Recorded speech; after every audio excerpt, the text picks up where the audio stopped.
Mana nziza, Imana ikomeye, Imana igira neza, Imana idukunda, Imana y'imbaraga nyinshi, Imana ifite ubutware n'ubushobozi, Imana yo kwiringirwa, Imana yo kwizerwa, Imana yo gupfukamirwa no gutambirwa, Imana ishobora byose, Imana idukunda kandi itubereye maso, Imana iturwanishirira, Imana ituneshereza, Imana idutsindishiriza. Turagushimiye amasaha nk'aya ngaya, turagushimiye kuri Imana y'amahoro, turagushimiye kuri Imana yacu bwite, tugushimiye urukundo wadukunze, tugushimiye kuri umurengezi w'ubugingo bwacu, turagushimiye kuri inshuti nziza, turagushimiye kuri inshuti magara, turagushimiye kuba waduhagazeho ukatwimana, ugatanga ingabo nyinshi zigapfa ku bwacu, turagushimiye kuba twongereye iminsi yo kubaho. Imana ishimwe, aleluya. Imana ihimbazwe, ugira neza bugacya bukira, ineza yawe ntirondoreka. Imana ibeshaho, Imana irera, Imana yonsa amashereka adatera bwacya, aleluya. Se w'imfubyi n'abapfakazi, se wadafite shinge na rugero, turagushimiye mu gitondo cy'uyu munsi. Imana ikiza, Imana ihumanura, aleluya. Imana ikiza indwara izo arizo zose, turagushimiye. Imana ibeshaho, Uwiteka Nyiringabo Imana, mu gitondo cy'uyu munsi turagushimiye. Imana igaburira abashonje, aleluya. Imana yambika abambaye ubusa, Imana ishimwe. Imana yishyurira abana amashuri, aleluya. Imana itanga ubwenge, himbazwa Kristo. Imana itarobanura ku butoni, shimwa Kristo. Imana itareba amashuri cyangwa ngo irebe ku buranga cyangwa irebe ku butunzi. Turagushimiye, tugushimiye imirimo y'amaboko yawe, tugushimiye uburinzi bwawe bukomeye, tugushimiye urukundo wadukunze twebwe abari mu isi, byatumye utanga umwana wawe w'ikinege kugira ngo umwizera wese atarimbuka, ngo ahubwo ahabwe ubugingo buhoraho. Imana ishimwe, tugushimiye urwo rukundo wadukunze twebwe abari mu isi tudakwiriye, turi babi, ariko ukadukunda, ukatugaruza ineza yawe, ukaduha agakiza ku buntu tutabikwiriye, utitaye ku mashuri cyangwa ku buranga cyangwa ku butunzi cyangwa ku miryango dukomokaho. Imana ishimwe, mu gitondo cy'uyu munsi turagushimiye. Rero tugiye kumva ijambo ryawe ku Cyizere TV. Nyemera mukunzi mwiza, iyi mitima igiye kuryumva Kristo, reka ihabwe umugisha nawe, kandi ijambo ry'Imana reka rikora icyo waritumye, mu izina rya Yesu Kristo. Icyo nirukanye n'imbaraga z'umwijima gukora kose ku mwanzi, mu izina rya Yesu Kristo. Dayimoni ituma abantu batakiryoherwa n'ijambo ry'Imana, izo mbaraga z'umwijima tuzifashe mpiri, mu izina rya Yesu Kristo. Inama zikorerwa ikuzimu tuzikubitisha imbaraga z'amasenge, umuriro w'Imana nutwike, umuriro w'Imana nukongore, mu izina rya Yesu Kristo. Mpamagaye imbaraga z'Imana muri iri teraniro, mu izina rya Yesu Kristo. Umwuka wera w'Imana niyururukire muri iri teraniro, akora imirimo n'ibitangaza. Uteguriye imitima igiye kumva ijambo ry'Imana, kandi nanjye mujakaza ugiye kurivuga, naba ari njyewe, reka mvuge mvugishijwe nawe, nyibumbura akanwa kanjye, reka wivugire Yesu, mu izina rya Yesu Kristo. Ngo ngwino uganze, ngwino utegeke, nuze uterane natwe, ubwami bw'Imana nibwururuke, ubwami bw'Imana nibuze ubwa Satani burahunga, mu izina rya Yesu Kristo. Ngwino ukora icyo ijambo ry'Imana reka rikora icyo waritumye, mu izina rya Yesu. Kuri uyu munsi kuba duteze amatwi, kuba ari kure n'abari hafi, mwebwe mwese nyakubahwa, Imana ikamuhabwa umugisha nawe kubwo kumva ijambo ry'Imana. Wakoze, turagushimiye. Ngo ngwino utangirane natwe kandi uze gusozana natwe, tubisabye twizeye mu izina rya Yesu Kristo, amen. Bahaye ikaze abantu mwese mudukurikiye ku Cyizere TV. mukunda kumva ijambo ry'Imana, mwebwe mwese mwumve mikaze, kandi Imana ijye ibaha umugisha rwose kubwo gukunda ijambo ry'Imana. Ijambo ry'Imana niryo ryatuzuye, ijambo ry'Imana niryo ritubeshaho. Murabizi ko abantu tubaho kubw'ijambo, tubaho kubw'ijambo ry'Imana. Ubundi hajya hakunda kuba amagambo, hakabaho n'ijambo. Hari ijambo tuzi ko mu mihango y'ubukwe hajya habaho ijambo, hakabaho ijambo ry'umukwe, hakabaho n'ijambo ry'umugeni. Rero uyu munsi tugiye kuvuga ijambo ry'Imana. Ijambo ry'Imana, iyo umukwe asaba umugeni, asaba umugeni. Hakabaho umukwe mukuru, nawe agatanga umugeni. Yose aba ari amajambo. Rero iryo noneho tugiye gusoma ijambo ry'Imana. Ijambo ry'Imana niryo ryatuzuye. Uriho kubw'ijambo. Iyo Imana itaza kuvuga ngo baho, ntabwo wakagombye kuba uriho. Uzi ko ugenda kubw'ijambo, uzi ko uriho kubw'ijambo, uzi ko uyobora kubw'ijambo, uzi ko utegeka kubw'ijambo. Uraryama ukabyuka kubw'ijambo, kuko Imana yavuze ngo baho. Ijambo rero niryo ryatuzuye. Ijambo niryo ritubeshaho. Ijambo niryo rituma turi abo turi ubu ngubu. Yesu ashimwe. Ijambo rya nyiri ijambo, ijambo ryahanuwe. Imana ishimwe. Reka dusome ijambo ry'Imana, ubundi dusenge, twumve cy'Imana ibidushakaho muri iyi minsi ya none. Twumve, tujye dukunda kumva ijambo ry'Imana, ubundi tujye twumva ijambo ry'Imana. Reka dusome muri Yesaya. Ni amagambo amenyerewe cyane, ariko ijambo ry'Imana ntabwo rijya rimenyerwa. Ni ijambo tuzi umunsi ku munsi, isaha ku isaha. Bushobora kwira uryumvise nk'ahantu henshi, ariko ijambo ry'Imana ntabwo rijya rimenyerwa, rihora riri shyashya. Icyo nkundira ijambo ry'Imana ni uko uryumvise uyu munsi, ejo atari kuryumva. Bivuze ngo rihora riri shyashya mu matwi y'umuntu, ukaryumva ukumva neza, ni rishyashya, ukibaza bimeze bite, kubera bwa bwiza bw'Imana, bwa buntu bw'Imana. Reka dusome ijambo ry'Imana muri Yeremiya 55. Nubwo dusanzwe tuyamenyereye, reka tuyasome. Ngo agakiza k'umuntu gaturuka ku Mana. Haleluya. Niko titire y'ijambo ni kurimo kutubwira, tuvuga ngo agakiza k'umuntu gaturuka ku Mana. Nkiri kuri iyo titire yonyine ubwayo nayo ni icyigisha. Agakiza k'umuntu gaturuka ku Mana. Bivuze ngo iyo aza kuba atari Imana, ntabwo twakagombye kuba twarahawe aka gakiza twahawe. Iyo aza kuba atari Imana, ntabwo wakagombye kuba uriho we mugabo. Iyo aza kuba atari Imana, we mubyeyi, ntabwo wakagombye kuba warahawe agakiza. Bivuze ngo agakiza gaturuka ku Mana honyine, nta handi. Nta wundi muntu wari kuduha agakiza, nta wundi muntu wemerewe gutanga agakiza, ni Yesu. Ni Imana yonyine itanga agakiza. Agakiza gaturuka ku Mana. Yewe mubyeyi, agakiza gaturuka ku Mana. Mukobwa, musore, mugabo, agakiza gaturuka ku Mana. Iyo abataza kuba ari Imana, nta gakiza twakabaye twarabonye twebwe abari mu isi. Ntabwo twakabaye twarabonye agakiza. Kwemera umwami n'umukiza niko gakiza kemewe, kuzuye. Reka twisomere, nako nagira ngo ngasobanureho. Numvaga kari ngombwa kugira ngo ngasobanureho. Nagira ngo ngasobanureho. Aha, twagiye. Ngo yemwe abafite inyota nimuze. Nimuze ku mazi, kandi n'udafite ifeza n'udafite ifeza nawe naze.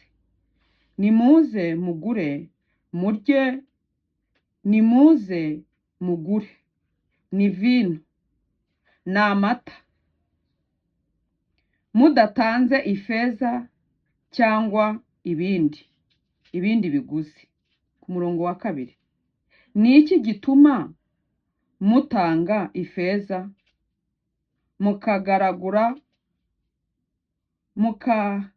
mukagura ibitari ibyo kurya nyakuri? Ni iki gituma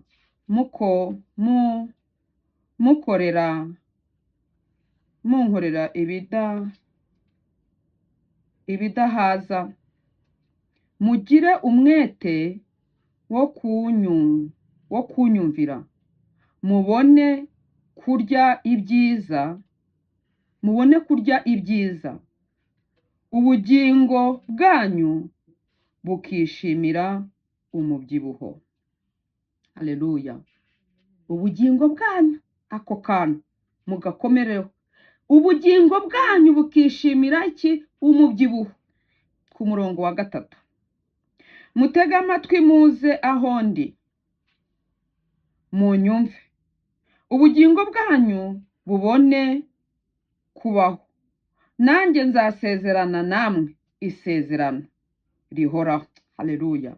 Ari ryo mbabazi zidahwema. Imana idufashe kandi tugirire neza, twumve neza iri jambo ry'Imana. Kadusubire kuri murongo wa 3 kugira ngo tuwumve neza.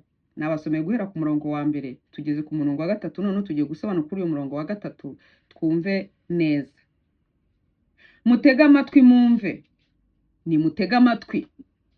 Mugabo tega amatwi, mubyeyi tega amatwi, mukobwa musore tega amatwi wumve ijambo ry'Imana icyo rikubwira kuri uyu munsi. Mutega amatwi mwumve. Mutega amatwi muze aho ndi, munyumve, ubugingo bwanyu bubone kubaho. Ngo ni mutega amatwi mwumve muze aho Yesu ari, ubugingo bwanyu bubone kubaho. Ni ukuvuga ngo kugira ngo ubugingo bwanyu bubaho ni uko muza kwa Yesu. Nanjye nzasezerana namwe isezerano. Haleluya. Ngo nawe yiteguye gusezerana namwe isezerano. Haleluya. Nanjye nzasezerana namwe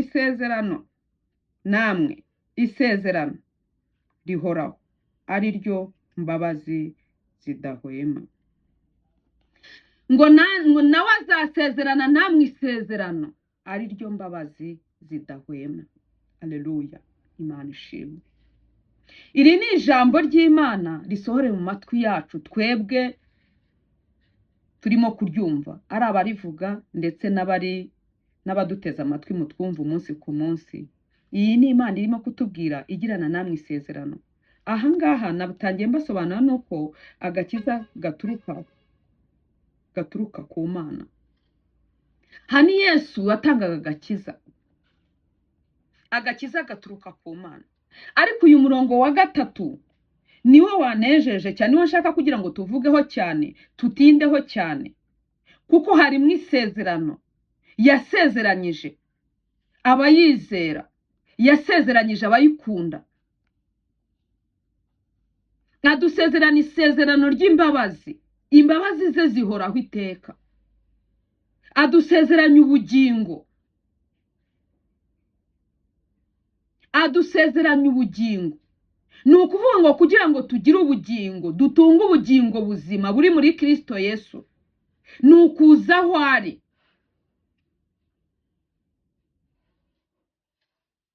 Kugira ngo dutunge ubugingo buzima ni ukujya aho Kristo ari. Hari ijambo ryambwiye ngo nimuze dushaka Uwiteka, ngo mu gihe bigishoboka ko abona, ngo umunyabyaha areke ingeso ze, ngo akurikire Uwiteka. Rero gukurikira Uwiteka ni ukwemera ukiyambura bya bindi byose, ukagira umutima umenetse, ukagira umutima uboneye, ukagira umutima uciye bugufi, ukazinukwa ibyaha ndetse n'igisa nacyo. Kubera yuko twamaze kubona yuko yadusezeranyije isezerano ry'imbabazi.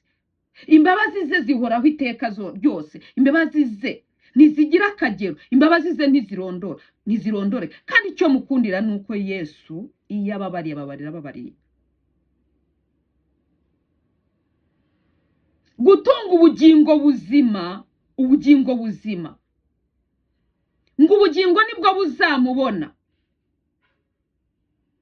Niyo mpamvu yadusezeranyije iri sezerano, kuko yari azi ko twebwe umwana w'umuntu buri gihe turi mu isi. Kandi iyo umuntu ari mu isi aba ahura n'ibigeragezo byinshi, intambara ziba ari nyinshi zituma umuntu acumura uko bwije n'uko bukeye. Ariko agira neza aravuga ati mbasezeranye isezerano ry'imbabazi, uko acumuye azajya azahondi, nanjye niteguye kugira gute kumubabarira. Murumva iryo sezerano, isezerano rikomeye, isezerano ry'ubugingo. Yadusezeranye isezerano ry'ubugingo, ngo ubugingo burindwe kuruta ibindi byose kurindwa. Adusezeranye isezerano ry'ubugingo, arangije yo kabyara adusezeranya isezerano imbabazi z'ibihe byose. Imbabazi ze zihoraho igihe cyose. Ahora ateze ibiganza, ategereje abamusanga ngo bababarire. Imbabazi z'Imana ntizigira umupaka. Imbabazi z'Imana ntizigira akagero.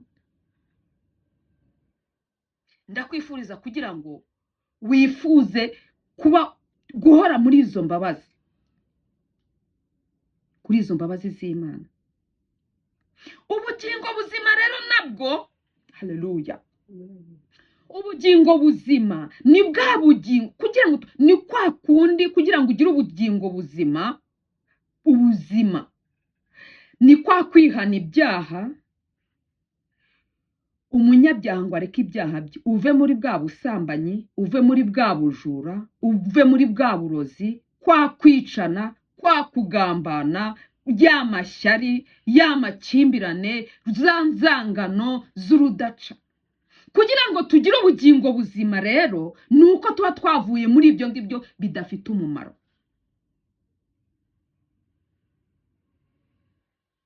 Kugira ngo twinjire muri rya sezerano ry'imbabazi ni uko dufite ubugingo buzima. Imbabazi egari ubugingo buzima. Niki Imana idushakaho, kuko twamaze kumenya neza yuko ka gakiza gaturuka ku Mana. Wisuzume nanjye nisuzume.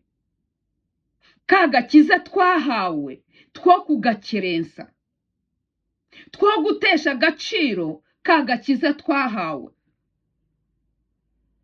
two gukerensa za mbabazi z'Imana. Uwiteka aba yarakoze igikorwa cy'indashyikirwa, yarabambwe, aradupfira,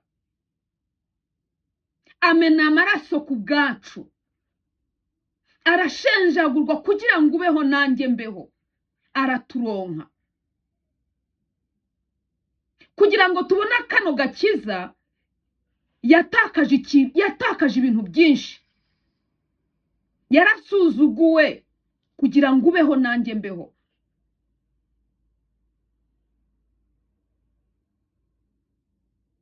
Imana idufashe kandi tugire neza. Ntabwo nzi iri jambo ukuntu ngewe ndimo kuryumva, sinzi niba ariko mwebwe murimo kuryumva, ariko twogujya dukeresa buno buntu twahawe, aka gakiza twahawe, reka tugafate tugakomeze, dusigasira aka gakiza twahawe, dusigasira ubugingo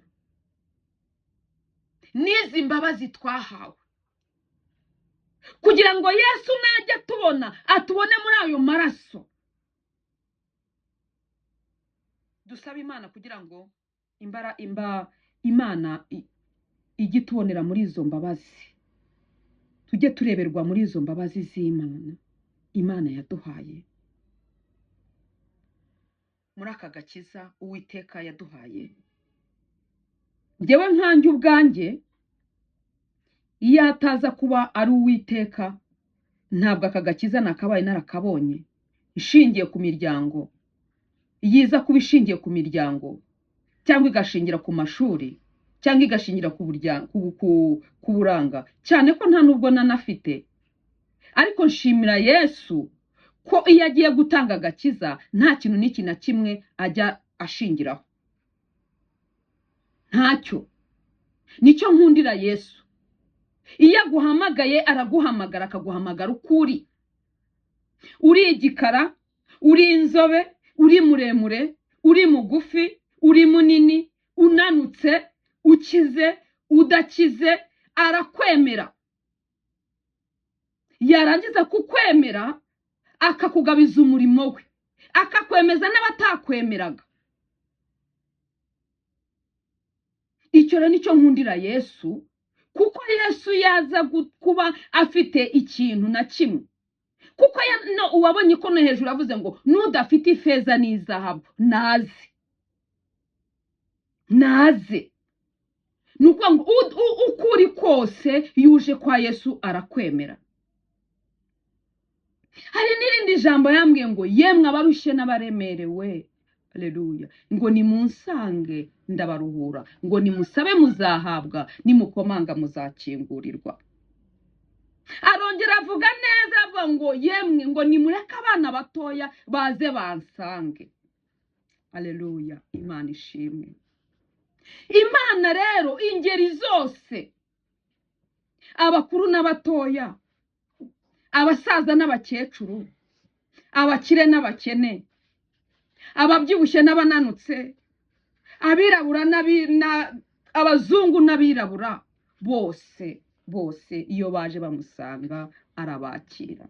Icyo nicyo njya nkundira Imana. Imana ibahe umugisha kubwira ijambo ry'Imana. Mureke tujye dukunda Imana, kuko Imana yaradukunze, idukunda urukundo rutarondoreka, idukunda urukundo rutagira akagero. Irangije idusezeranya ubugingo, irangije idusezeranya imbabazi. Imbabazi z'Imana zihoraho, imbabazi z'Imana ntizigira akagero, imbabazi z'Imana ntizirondoreka. Ntijya yita ngo ufite ibyaha byinshi, niyo byaba bitukura, niyo byaba bimaze igihe kirekire, Uwiteka iyo uje ukamwikubita imbere arakubabarira, akakweza, aragukarabya. Yamara kugukarabya akagusiga, yamara kugusiga akakwambika umwambaro wo gukiranuka. Kandi icyo nkundira Yesu nuko iyo ababarira nta nzika ashyiraho, nta n'inyuro. Iyo akubabariye arakubabarira. Ndabwira umuntu uri mu byaha, yewe muntu uruhijwe n'ibyaha by'uburyo bwombi, nuze kwa Yesu, nuze umusange, nuze arakuruhura, nuze arakubabarira. Wewe wabuze amahoro yo mu mutima, nuze umusanga kweze. Yesu areza, Yesu arabohora, Yesu arakiza. Yesu ajya atanga umunezero, ajya atanga amahoro yuzuye atemba nk'uruzi. Icyo nicyo mukundira, kandi ikiruta byose yarangiza akagusezeranya ubugingo, kuko ubugingo aribwo buzabona Imana. Ndagira ngo mbabwire ngo nimuze kwa Yesu, kuko Yesu niwe mubyeyi mwiza, agira impuhwe n'ibambe, kandi ajya atumenyera ibidukwiriye mu gihe cyabyo. Karibu muze kwa Yesu. Ibyo numvaga nababwiraga, muze mu mwigiro kuko ari umugwaneza. Mwakire neza ijambo ry'Imana. Uri mwiza Yesu, kandi ubere mwiza bagutegereje. Ngo kera bakwiringiraga ngo bari mu mahoro. Imana ishimwe. Turagushimira kubwira ijambo risohore mu matwi yacu. Reka umwuka w'Imana arusheho kurisobanura nk'uko bikwiriye, kandi reka rikora icyo waritumye mu izina rya Yesu Kristo. Kandi reka umuntu wese uruhijwe n'ibyaha yumvise iri jambo agusange, akwigireho mu izina rya Yesu Kristo, kuko waratubwiye neza ngo yemwe abarushye n'abaremerewe nimunsange ndabaruhura. munyigireho kuko ndi umugwaneza. Abo yabwiraga bari barushye, bari baruhijwe n'ibyaha, nubwo niba ibindi bibazo bihari, ariko cyane ibyaha, abafite intimba z'ibyaha nibasange Yesu. Yesu bamwigireho kuko ari umugwaneza, ateze ibiganza, yiteguye kubabarira, kandi icyo mukundira, iyo ababariye ababarira ababariye. Rero mwakire neza ijambo ry'Imana, mwakire imbabazi z'Imana, mwakire ubutabazi buturutse ku Mana. Mwakire neza ijambo ry'Imana. Amen.